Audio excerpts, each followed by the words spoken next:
வணக்கம். இன்றைய ஆன்மீக தகவலில் ஒரு அதிசயத்தையும் ஒரு அற்புதத்தையும் பார்க்க போகிறோம். அதாவது திருச்செந்தூர் அருகே ஒரு கிணறு இருக்குது, நன்னீர் கிணறுன்னு. அது முருகப்பெருமான் தன்னுடைய வேலால் உருவாக்கினது. சூரரை அது அழித்த பிறகு இந்த கிணறு முருகப்பெருமானால் ஏற்படுத்தப்பட்டுள்ளது. இந்த கிணறு கடல் பக்கத்திலேயே இருக்குது. ஆனால் இந்த கிணறு உப்பு கரிப்பு இல்லாத கிணறு. தண்ணீர் நன்னீராக இருக்கும், உப்பு கரிப்பே இல்லைங்க. என்ன அற்புதம்! ஒரு அதிசயம் வாய்ந்த கிணறு பாருங்கள். அதாவது திருச்செந்தூர் கடலில் பக்கத்திலேயே இருக்குது இந்த நாழி கிணறு அப்படின்ற பேர் இந்த கிணறு.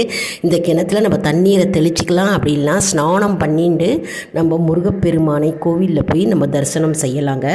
அற்புதமான கிணறு. திருச்செந்தூர் போனீங்கன்னா இந்த கிணறை நீங்கள் தரிசித்துட்டு வரலாம், தண்ணீரை தலையில் தெளிச்சுட்டு வரலாம். நம்ம சேனலை செலக்ட் பண்ணுங்கள்.